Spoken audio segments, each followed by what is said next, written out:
ডিজাইনে most important একটা elements বা জিনিস, কিন্তু মোস্ট আন্ডাররেটেড বলা যায়, যেটা নিয়ে বেশিরভাগ ডিজাইনাররা মাথা ঘামায় না, বিশেষ করে যারা নতুন থাকে তারা। সেটার নাম হচ্ছে স্পেস। আর আজকে আমরা এই স্পেস নিয়ে বেশ অনেকগুলো কথাবার্তা বলতে যাচ্ছি ইনশাল্লাহ। এই ভিডিওতে আমরা শিখবো স্পেস কি জিনিস, এইটা ঠিক কিভাবে আমরা কাজে লাগাইতে পারি আর কি কাজে লাগাইতে পারি, এবং কেন লাগানো মোস্ট ইম্পর্টেন্ট, মানে কাজে লাগানো মোস্ট ইম্পর্টেন্ট। তো চলেন শুরু করা যাক। হ্যালো ডিজাইনার্স, আসসালামু আলাইকুম। কি অবস্থা সবার? আগের ক্লাসে টাইপোগ্রাফি আশা করি মাথায় কিছুটা ঢুকছে। যাদের কিছু ডাউট আছে, আমরা টাইপোগ্রাফি নিয়ে সামনে অনেক বেশি কথা বলবো, নো টেনশন। টাইপোগ্রাফি নিয়ে কোর্স আসবে, একেবারে ডেডিকেটেড একটা কোর্স, একটা দুইটা যাই লাগুক। সো ডোন্ট ওয়ারি, স্পেসটা খুব মনোযোগ দিয়ে আমরা শিখবো ইনশাল্লাহ। গেল। তো আমরা যদি স্পেস নিয়ে কথা বলি, আমরা একটু আগে যাব, মানে স্পেসের অ্যাকচুয়াল ধারণাটায় যাব। সেটা হলো, আমরা যারা ফিজিক্স পড়ছি তারা কিন্তু স্পেসের ধারণাটা সেখান থেকে পাইছি। ফিজিক্সের প্রথম ধারণাই শুরু হয় এই স্পেস থেকে। স্পেস শব্দটার মানে হলো জায়গা, সহজ হিসাবে। এখন এই জায়গা কি জিনিস? যা কিছু, যা কিছুর মধ্যে থাকে সেটাই হলো জায়গা। অর্থাৎ আমরা বলেন, আমাদের চারপাশে যা কিছু আছে সবকিছু আমরা কিন্তু স্পেসের মধ্যে আছি। আকাশ, আকাশ শব্দের অর্থ কিন্তু শূন্য স্থান। এই যে স্থান বা জায়গা, এইটাই হলো আমাদের স্পেস। এখন ডিজাইনে আমরা কেন ফিজিক্স নিয়ে আসছি?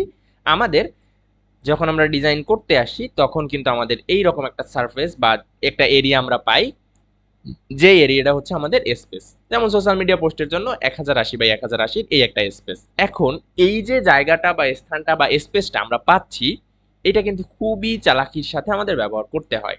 যদি ইফেক্টিভ ওয়েতে এটা ইউজ না করতে পারি, তাইলে আমাদের ডিজাইনটা জাস্ট মাঠে মারা। তো ডিজাইন মাঠে মারা না দিতে চাইলে আমাদের স্পেসটা খুব ভালোভাবে বুঝতে হবে এবং খুবই স্মার্টলি ব্যবহার করতে হবে। ইভেন যদি একটু চালাকি করে ব্যবহার করতে পারি, তাইলে স্পেস আমাদের অসাধারণ কিছু জিনিস উপহার দিতে পারে। তো দেরি না করে চলেন শুরু করি। তার আগে আমি আপনাদের একটা কোশ্চেন করতে চাচ্ছি, যে এইখানে আপনারা ঠিক কয়টা দাগ দেখতে পাচ্ছেন? এখনই ভিডিওটা একটু পজ করেন আর কমেন্ট করেন যে আপনারা এখানে কয়টা দাগ দেখতে পাচ্ছেন। আশা করি আপনারা কমেন্টস করছেন। আর কমেন্ট করার পরে যারা তিনটা কমেন্ট করছেন যে এখানে তিনটা দাগ আছে, তারা বলবো যে কংগ্রাচুলেশনস, তারা সত্যি বলছেন। আর যারা বলতেছেন যে ভাই আপনার মাথা খারাপ হয়েছে, তাদেরকে আমি বলবো স্পেস দুই ধরনের। সবাইকে বলতেছি স্পেস দুই ধরনের। আর যারা উদাহরণটা জানেন তারা মুসকে আসতেছেন, হ্যাঁ ওভার স্মার্ট হইতেছে, আই ডোন্ট কেয়ার। সরি। শোনেন, তো আমরা স্পেস দুই ধরনের পাই, একটা হচ্ছে নেগেটিভ স্পেস আর একটা হচ্ছে পজিটিভ স্পেস। আসলে উল্টা বলা উচিত, পজিটিভ স্পেস, নেগেটিভ স্পেস। সেটা কিরকম আমরা যদি একটু কল্পনা করি, আবার সেই ফিজিক্সের উদাহরণ। এই যে পৃথিবী, এটা কিন্তু একটা জিনিস, মানে একটা বস্তু, এবং এটা জায়গা একটা দখল করে রাখছে। যে জায়গাটা এটা দখল করে রাখছে সেটাও কিন্তু একটা স্পেস। আইনস্টাইনের থিওরি টিউরি যদি আমরা দিতে যাই, তাহলে স্পেস অ্যান্ড টাইম নিয়ে বহুত কথা বলা যায়, স্পেসে ভাঁজ হয় এসে, ওসবে আমরা যাব না। আমরা 2D স্পেসের কথা বলতেছি। ডিজাইনের ভাষায় আমরা যদি বলি, আমাদের যে জায়গাটুকু দেওয়া হয়েছে এখানে, এই জায়গাটুকুর মধ্যে আমরা এটার দুইভাবে ব্যবহার করতে পারি। যেইখানে যেই জায়গাটুকুর মধ্যে যে কিছু কিছু থাকবে, যেমন এই যে আমরা যদি বলি এই জায়গাটাকে আমরা বলবো নেগেটিভ স্পেস, অর্থাৎ যে জায়গায় কিছুই নাই, সাদা, খালি।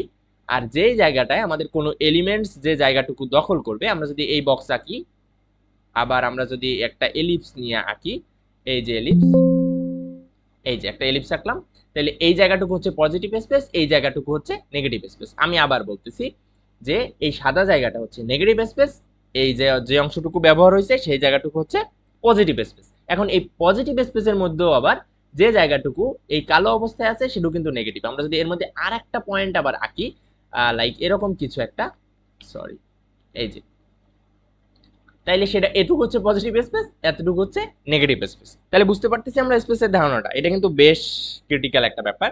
সামনে আমরা যখন ব্যালেন্স পড়বো, পড়বো, সব কিছু কিন্তু আসলে এই স্পেসের নিয়ে কথাবার্তা। এই স্পেসটুকুর মধ্যে আমাদের এই যে জায়গাটুকু আমাদের দেওয়া হচ্ছে, জায়গাটুকুরই আমরা যত বেশি পারা যায় আকর্ষণীয় কইরা ফাংশনাল ওয়েতে প্রেজেন্ট করি, এইটাই আমাদের গ্রাফিক ডিজাইনের কাজ। অ্যাজ এ গ্রাফিক ডিজাইনার এইটাই আমাদের কাজ। তো এই গেল আমাদের স্পেসের নিয়ে কাহিনী। সো এখানে দাগ মূলত কয়টা? তিনটা, রাইট? দুইটা হচ্ছে পজিটিভের, একটা হচ্ছে নেগেটিভের, যেটা এটার মধ্যে দেখা যাচ্ছে। তো যারা তিনটা কমেন্ট করছেন তারা অবভিয়াসলি ভেরি স্মার্ট। ওকে, এবারে আমরা একটু দেখি আমাদের স্লাইডে কি কি রাখা আছে। আচ্ছা, বাই দ্য ওয়ে বলে দিতেছি, যারা এই স্লাইডগুলো চাচ্ছেন তারা করতে পারেন, আমারে কমেন্ট করবেন। অবভিয়াসলি কমেন্ট যারা করবেন, 10 জনে যদি চান, 10 জনে যদি এই জিনিসটা চান, তাহলে আমি আপনাদেরকে দিয়ে দিব। এটা প্রত্যেকটা ভিডিওর জন্যই, যারা এখন পুরান ভিডিওর এইগুলো চাচ্ছেন, তাদেরকেও বলে দিচ্ছি পুরান ভিডিওগুলোয় যাইয়া যেই ভিডিওতে আমি দেখবো যে 10টা কমেন্টস আসছে, অর্থাৎ 10 জন মানুষে চাইছে এই স্লাইডগুলা, তাদেরকে আমি এইগুলা দিয়ে দিব। সো লেটস গো, কমেন্টস করা শুরু করেন চাইলে, যদি লাগে। 10 জন হইলে তার আগে আমি লিঙ্ক ফিঙ্ক কিছু দিব না, তারপর এরকম থাকুক। আচ্ছা, এবারে আমরা একটু আলোচনায় ফিরে আসি। আমরা এখানে কিন্তু দেখতেছি যে পজিটিভ স্পেস, আমরা যদি দেখি যে এই জায়গাটা নেগেটিভ, সাদা জায়গাটা পুরা নেগেটিভ, এর মধ্যে আমরা পজিটিভ কিছু জায়গা নিয়ে লিখছি পজিটিভ কথাটা, অর্থাৎ কিছু শেপ নিয়ে কথাটা লিখছি। আবার এবারে যদি আমরা দেখি যে এই জায়গাটা যদি আমরা পজিটিভ ধরি, এই যে জায়গাটা কালো, এই জায়গাটা পজিটিভ ধরতেছি, আমাদের শেপ নিছি। এরপর এর মধ্যে থেকে কিছু অংশ আমরা কাইটা বাদ দিয়া, যদি এখানে বাদ দিই না, আমি একটু চালাকি করে এটা সাদা রং করে দিছি সবাই বুঝতেছেন, বাট আমি এটা বোঝাতে চাচ্ছি যে হ্যাঁ, আমরা বাইরে থেকে যদি দেখি তাহলে কি বোঝায়, এই একটা পজিটিভ শেপ, এই শেপের মধ্যে থেকে কিছু অংশ কাইটা বের কইরা আমরা একটা নেগেটিভ স্পেস তৈরি করছি। এই যে নেগেটিভ স্পেসটা তৈরি করছি, এটাকে বলা হচ্ছে আমাদের নেগেটিভ স্পেস, রাইট? এখন আমরা এখানে একটা ট্রিকি একটা জিনিস দেখাই। এই যে এখানে আমরা একটা কি দেখতে পাচ্ছি, সিম্পল একটা সিঁড়ি দেখতে পাচ্ছি। কিন্তু আসল মজার ব্যাপার কি জানেন, এই সিঁড়িটা আসলে পজিটিভ স্পেস এবং নেগেটিভ স্পেস দিয়া তৈরি। যদি এটা আমি অ্যাক্সিডেন্টলি তৈরি করছিলাম, সামনের একটা ক্লাস রেকর্ড করার, সেটা প্রেজেন্টেশন রেডি করার সময় আমার মাথায় হুট করে চলে আসছে যে এটা দিয়ে তো তাইলে ওই ক্লাসের একটা কথা বলানো যায়। এই জায়গায় আমরা উদাহরণটা একেবারে ক্লিয়ারলি দেখতে পাচ্ছি যে আমরা সিঁড়ির কিন্তু এই যে সাদা অংশগুলো আমরা দেখছি, এগুলো কিন্তু আসলে সিঁড়ির, মানে আমি কিন্তু এগুলার কিছুই রাখি নাই, ওখানে যা সাদা, কিন্তু এমনভাবে এই জিনিসটা রাখা হয়েছে যেন মনে হইতেছে যে এটা একটা সিঁড়ি। তো যেটা বলছিলাম, যদি আমরা একটু চালাকি করে ব্যবহার করতে পারি, তাইলে এই পজিটিভ স্পেস নেগেটিভ স্পেস সবকিছুই আমাদের কাজে চলে আসবে। এবং ডিজাইনে এই জিনিসটা ইম্পর্টেন্ট, কতটুকু অংশ আমরা পজিটিভ রাখবো, কতটুকু অংশ নেগেটিভ রাখবো, এই জিনিসটা মাথায় রাখতে হবে। আমরা নেগেটিভ স্পেসকে অনেকভাবে কাজে লাগাইতে পারি। কেমন? সাপোজ আমাদের যদি আমরা একটা নতুন লেয়ার নেই, তাইলে বোঝাইতে পারবো। এই যে আমাদের পুরা ইসের মধ্যে কিছুই নাই, ঠিক আছে, পুরা এটার মধ্যে কিছু নাই। এবার যদি আমি এরকম একটা কিছু তৈরি করি, এই যে, তাইলে সেটা কি দাঁড়াইলো, আমাদের মূল ফোকাসটা এখানে চলে আসলো, এর আশেপাশে সব কিছু নেগেটিভ, এটা পজিটিভ। এখন এইটারে আমি এবার যদি একেবারে ইসে নিয়ে যাই সেন্টার পয়েন্টে, তাহলে বোঝাইবে এটাই ইম্পর্টেন্ট, এমন একটা ইম্পর্টেন্ট জিনিস যে এটা মূল ফোকাল পয়েন্টে আনার সাথে সাথে আমাদের ডিজাইনে এটার আলাদা একটা ভ্যালু তৈরি হয়ে যাচ্ছে। অর্থাৎ সিম্পল ভাষায় যদি বলতে যাই, আমরা নেগেটিভ স্পেসকে কাজে লাগাইয়া এইভাবে কোনো জিনিসকে এমফেসাইজ করতে পারি। এমফেসাইজ কি জিনিস আমরা সামনে শিখবো, জোর দিতে বুঝাইতে পারি। আবার আছে এরকম যে আমাদের একটা আমরা টাইপোগ্রাফির কথা চিন্তা করি, যে আমাদের এরকম একটা প্যারা আছে, সাপোজ মাউসটা ভালো হইলে না, এইরকম একটা প্যারা আছে, ওকে, এরকম। এখন এই প্যারাটারে যদি আমরা একটু বেশ ফাঁকা দিয়া আরেকটা জায়গায় প্যারাটা রাখি, তখন আমরা বুঝতে পারবো যে এখানে আসলে দুইটা প্যারা আছে, রাইট? এইখানে যে স্পেসটুকু আমরা দিছি, এটা কিন্তু বোঝাচ্ছে দুইটা প্যারা।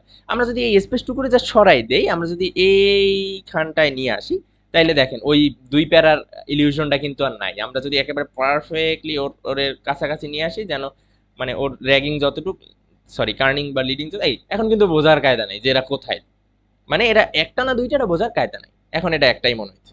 আমরা যদি সিম্পলি একটু স্পেস বাড়াই দিই, তাইলেই মনে হবে এরা ডাবল।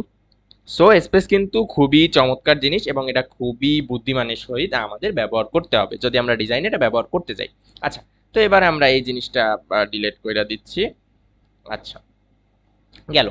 এবার গেল আমাদের types of, sorry sorry sorry, এটা আবার কই থেকে পড়লো, ওকে, গেল পজিটিভ নেগেটিভ। আমরা পজিটিভ নেগেটিভ শিখলাম। এবার আমরা একটু এক্সাম্পলস দেখে আসি স্পেসের, নেগেটিভ স্পেসের। বিশেষ করে নেগেটিভ স্পেস দেখতে খুব ভালো লাগে। এই দেখেন খুবই ওয়েল এক্সিকিউটেড কিছু লোগো। এখন অনেকেই বলবে যে লোগো ডিজাইনই মেবি শুধুমাত্র ব্যবহার হয়, একদমই না। আমরা যদি সোশ্যাল মিডিয়া পোস্ট ডিজাইন করি, সেখানেও আমাদের নির্দিষ্ট কিছু জায়গা কিন্তু আমরা ছাইরা দেই। এটা এমনভাবে ছাড়ি যেন ডিজাইনের জিনিসগুলা খুব সুন্দরভাবে আমরা যা কিছু বসাইছি সেগুলো দেখা যায়। আপনারা যদি একটু রিসার্চ করেন তাইলেই দেখতে পাবেন যে স্পেসটাকে খুব সুন্দরভাবে হোয়াইট স্পেস বলা হয়, যে জায়গাটাকে, বা space, white space, negative space যাই বলেন, এই জিনিসটা ছাড়ে যাতে আমাদের ডিজাইনে একটা প্রাণ, মানে শ্বাস নিতে পারে ডিজাইন। সত্যি বলতে ডিজাইন যেন শ্বাস নিতে পারে। তো চলেন এবার নেগেটিভ স্পেসের আমরা কিছু আউটস্ট্যান্ডিং জিনিস দেখে আসি। এটা খুবই আউটস্ট্যান্ডিং একটা আর্ট, অর্থাৎ তিনটা আর্ট পাখির মাধ্যমে একটা, মানে আউটস্ট্যান্ডিং আর্ট। এখানে আসলে পাখি তিনটা না, বেশি, অনেকগুলো। যদি আমরা একটু ধাঁধা ধরতে চাই তাইলে আসলে মজা পাওয়া যাবে। সবাই একটু কমেন্ট করেন পারলে যে এখানে আসলে কয়টা পাখি। আমি কিন্তু অনেকগুলো দেখতেছি, একটা, দুইটা, তিনটা, চারটা, 5টা। এটা কিন্তু সবাই সবচাইতে কম দেখবে। 5টা, মানে আমি গুলাই গেছি কয়টা দেখলাম, 1 2 3 4 5 6। তারপরে এই যে ছোট ছোট এগুলা পাখি, এগুলা পাখি, এগুলা পাখি, মানে এই জায়গায় স্পেসটারে এমন অসাধারণ ওয়েতে ব্যবহার করা হয়েছে যে মানে আউটস্ট্যান্ডিং, জাস্ট আউটস্ট্যান্ডিং। এগুলাও কিন্তু পাখি, এই একটা পাখি, এটার ঠোঁট, এই সেই। তো সবাই এই জায়গাটা একটু পজ করে দেখে একটু বলতে পারলে দেখা যাক কে কে পারেন, কয়টা পাখি আছে এর মধ্যে। সো এটা চমৎকার একটা জিনিস।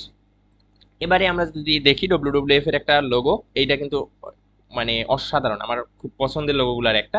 পান্ডাটাকে খুবই চমৎকার কায়দায় কিন্তু এই জায়গায় এক্সিকিউট করা হয়েছে, নেগেটিভ স্পেস জিনিসটাকে খুব চমৎকার ভাবে আনা হয়েছে, মাশাআল্লাহ, মানে দুর্দান্ত ছিল কনসেপ্টটা। এবার আমরা এই ফেডেক্স এর ফেমাস লোগোটা তো সবাই চিনি আমরা।